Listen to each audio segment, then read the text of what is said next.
Hello and welcome to this episode of Speak PR. Today, I am delighted to have Luke Fisher, who is the CEO and co-founder of Mo.work. And I found Mo.work when I was looking for a really interesting application for employee engagement and recognition. Luke, thank you for joining me today. No worries, thank you. Now, Luke, tell us about Mo.work and what problem are you solving for business owners? So I think everybody relies on Mo.work because the brand's actually Mo. And Mo tends to confuse everybody because it's just two letters. Mo is short for moments. Moments is what we think are core to building relationships and ultimately enhancing the productivity of your team. So it's how do you motivate them? How do you bring them together so that ultimately they are much more productive and perform better ultimately for your organization? But as an employee, they'll get much more from work if they're experiencing more moments and having a great time with their colleagues. So just tell us, how does that platform work then? Is it a software? Is it a survey?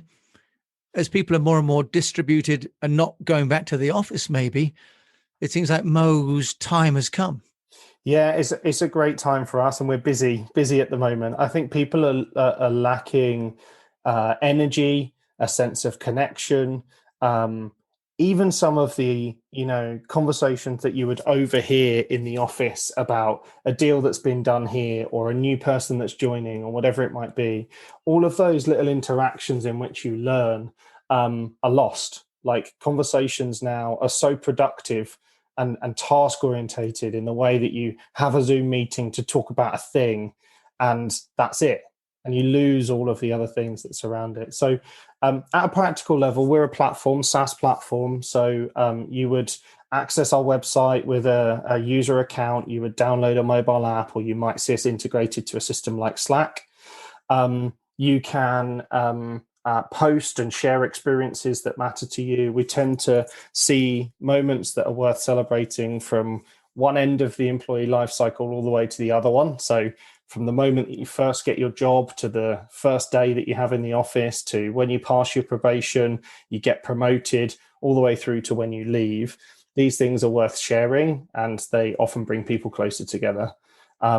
You can also link it to things to elevate the moments like rewards or experiences that you might want to make to improve, someone delivering a significant contribution or whatever. Now, look, why would someone have a dedicated app like Mo rather than, say, use Facebook and have a company Facebook account? Yeah, it's a great question. We get a lot, actually. And I think the learning when you speak to our users is people in their personal lives are really familiar with segmenting communication channels. And, you might have WhatsApp for quick chat, which is like Slack in the workplace. You might have Facebook to go and see what your mum or your nan's up to. And that might be like Microsoft Teams.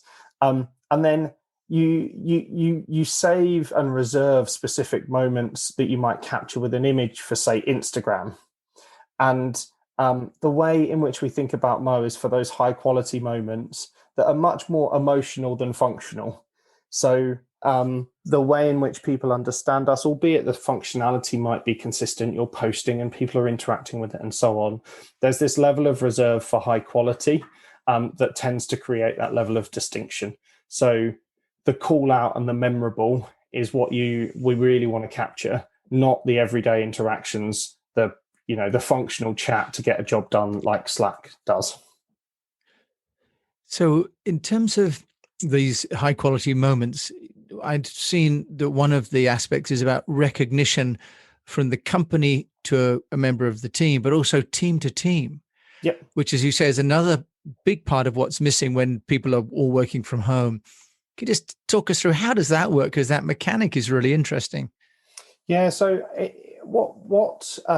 so it comes from a belief really that the leaders of the organization don't see everything that happens. Like, there's a real visibility and context gap the larger a company gets in understanding how somebody's really contributing, and that contribution often at a leadership level will only be visible if it's relating to an OKR or a performance objective that's linked to one of the strategic objectives in an operational plan, right? But there's a million things that people do each and every day that isn't captured in terms of a value contribution in those relatively fixed measures. So all of that other contribution, if somebody makes your day or somebody helps you out or somebody goes and gives you that extra little bit of effort to help you overcome one of the challenges that you've got, it feels good for them, but it also feels good for you and enables you to grow. And those interactions when you're working in a modern team isn't necessarily driven by the company, because you're a team of experts driven to achieve a goal in a much more matrix structure than you might have seen in a kind of command and control organization. And you talk about the sort of matrix, which implies there's a certain scale of company. What sort of companies, organizations are using Mo, and how big do you need to be before it makes sense? I think it's less of a question of how big are you and more of a question of how much do you care.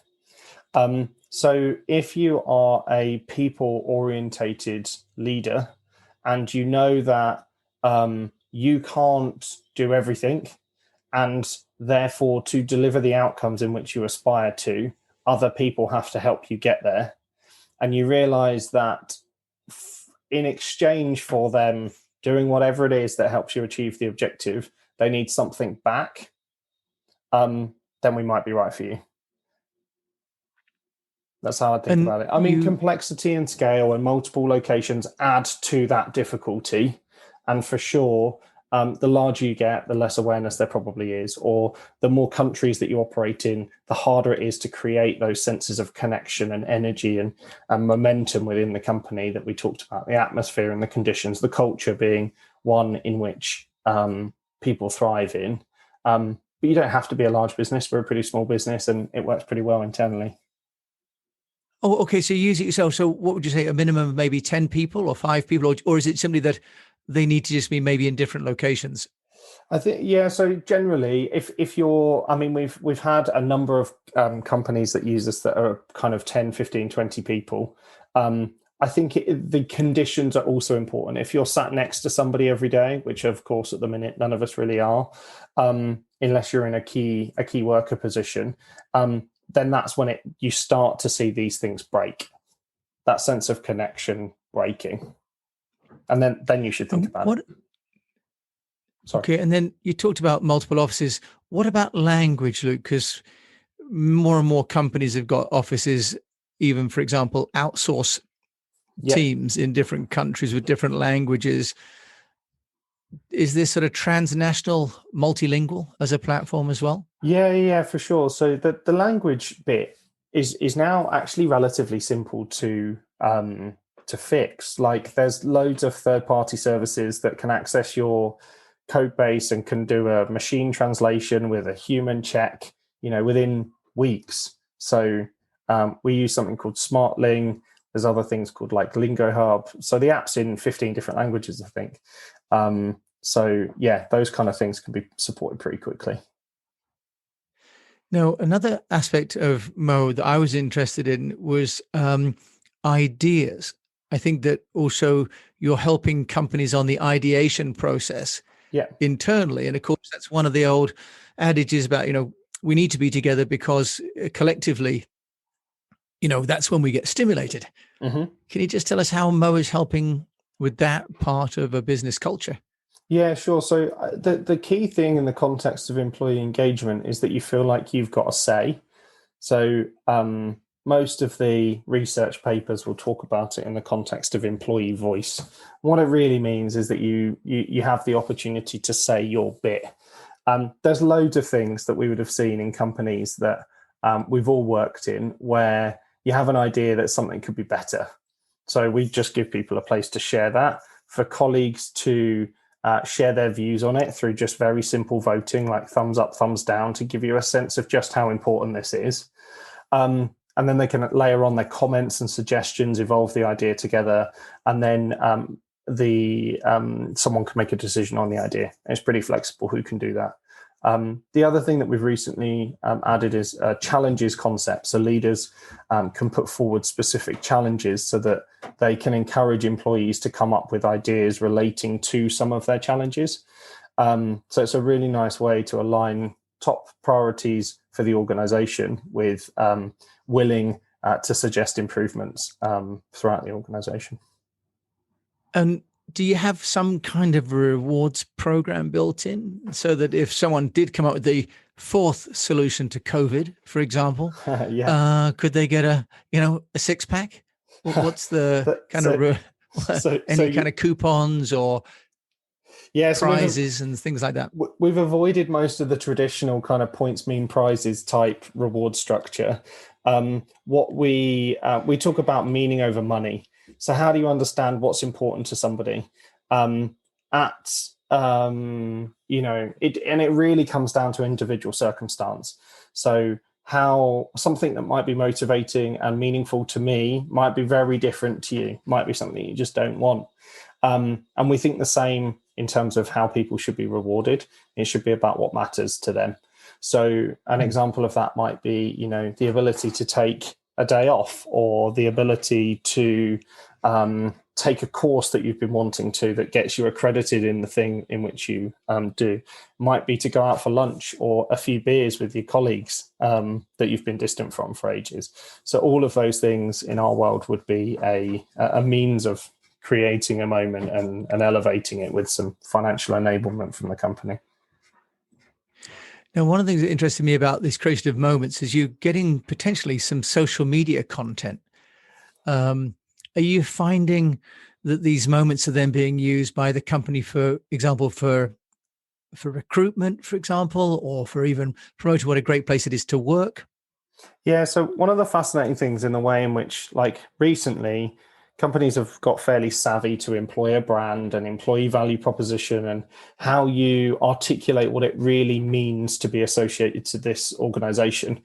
And as much as you might, design a beautifully looking web page, or as much as you might pen down all of the most perfect words that summarize what it looks like, there's nothing really that represents it better than the experiences that your people share. So how do you showcase those? There's nothing better than taking content in which has been shared, celebrated by your people, to bring that to life and add some real credibility to what you're saying. So yes.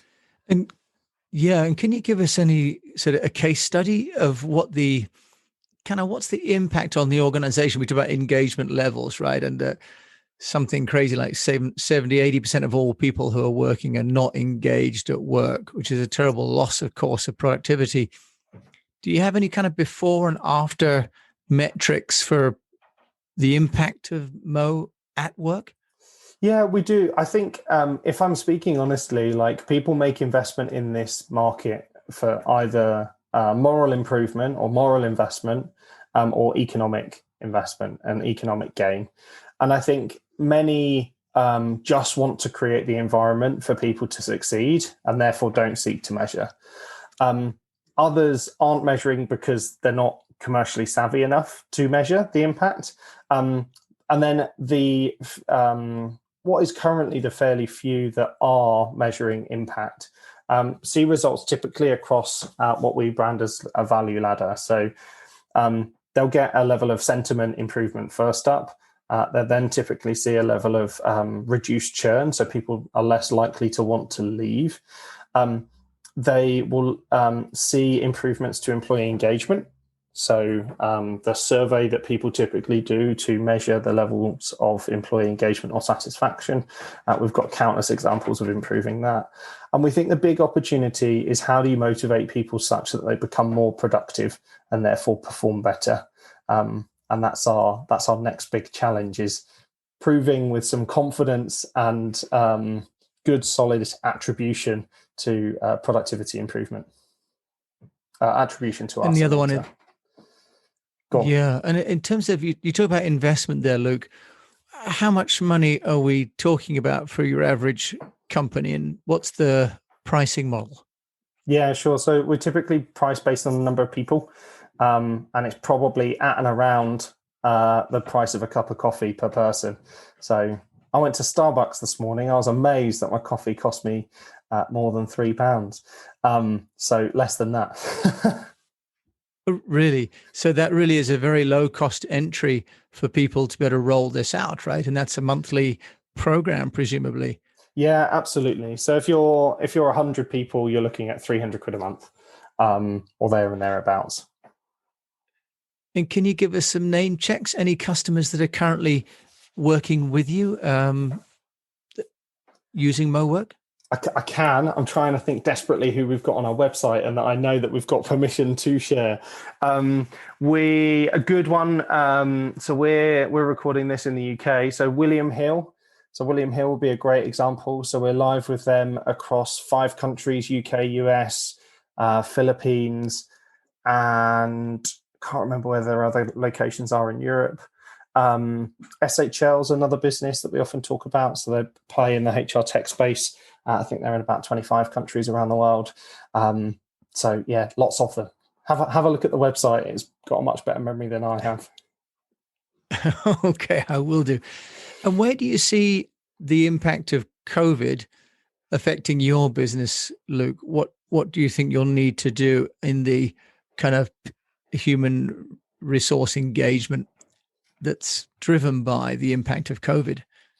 I think COVID has acted as a catalyst for many of the changes that were happening in work anyway. Like more and more people wanted to work flexibly. More and more people wanted to work for a company that they cared about, that were making the right kind of decisions and had values that they could stand by. It wasn't just about the money. The level of kind of digital acceleration to support working from home means that all of these things have just happened a lot faster than probably most people in my position or in HR expected them to. So I think it gives a really good opportunity to not fall back to where we were, and to give people much more choice, to get the right balance between productive work, collaborative work, level of social connection that you get from work. And I guess the opportunity depends on where these things wash out. Like, I hope that it means that we continue to be able to work more flexibly in a way that means that we can really get the best out of ourselves and the experience that we have at work, and that we see it much more of a means to an opportunity rather than just a means to an end. But it really depends on how some of this stuff washes out. If businesses mandate everybody back to the office, then we're kind of going back to where we were. And speaking of where we were, where can people find you, Luke, if they want to talk to you more about Mo.work? Well, there you go. You've just said it. So the web address is www.mo, which is mo.work. So that's it. That's it. That easy. That easy. It's been not work. It's been a pleasure, Luke. Thanks for joining me. Thanks so much. Cheers. You've been listening to Luke Fisher today with me on the Speak PR podcast. And we've been talking about using Mo.work as a platform for engagement for your team, which I think is important, because having your team as evangelists for your business is going to be one of the best ways to ensure productivity, reduce churn, but also to get the kind of alignment and results that you want. So thanks for listening to this episode. And if you're interested, do check out the speakpr.co website for the mastermind. And in the meantime, I wish you the best of health, a profitable business, and that if you've got staff, you think about engaging them, and do that with Mo.work.